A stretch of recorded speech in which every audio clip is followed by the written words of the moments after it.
आता बनलं जाते किंवा बनवलं जाते? भाजप नेस्तनाबूत झाले असं कोणीही म्हटलेलं नाही. काँग्रेसमध्ये सुद्धा कोणी म्हटलेलं नाही. दुसऱ्या कोणत्याही पक्षांनी नव्हे, कोणत्याही पत्रकारांनी किंवा कॉमेंटेटरनी, कोणत्याही पंडितांनी असं म्हटलेलं नाही की भाजप नेस्तनाबूत झाली आहे. नंबर 1. नंबर 2, इंडिया आघाडीने प्रत्यक्ष किंवा अप्रत्यक्ष सत्तेसाठी दावा सुद्धा केलेला नाही. नंबर 3, NDAला सरळ मेजॉरिटी आहे हे उघड दिसतंय. तेवढं गणित, तेवढं अंकगणित काँग्रेसच्या आणि इतर पक्षाच्या लोकांना येतं. त्यांना माहिती आहे की 291 जागा आत्ताच NDAकडे आहेत आणि काँग्रेसकडे तेवढ्या नाहीत. काँग्रेस अजून 100च्या आसपासच आहे.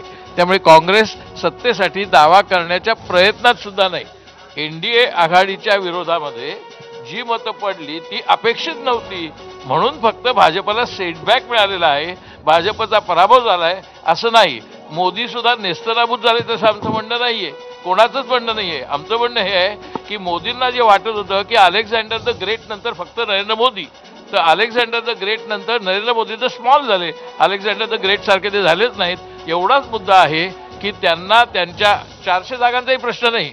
त्यांनी जो आविर्भाव आणला होता की मी म्हणतो तीच पूर्व दिशा, तेच त्यांचं खोटं पडलेलं आहे. त्यांचा तो आविर्भाव सगळा गळून पडलेला आहे. एवढाच मुद्दा आहे. आणि असं गर्वाचं घर खाली झालंय ते चांगली गोष्ट आहे. म्हणजे लगेच काँग्रेसचं राज्य येईल असं कोणीही म्हटलेलं नाही. या क्षणाची मोठी बातमी, महानिकालातली महाब्रेकिंग न्यूज ती म्हणजे निवडणूक आयोगानं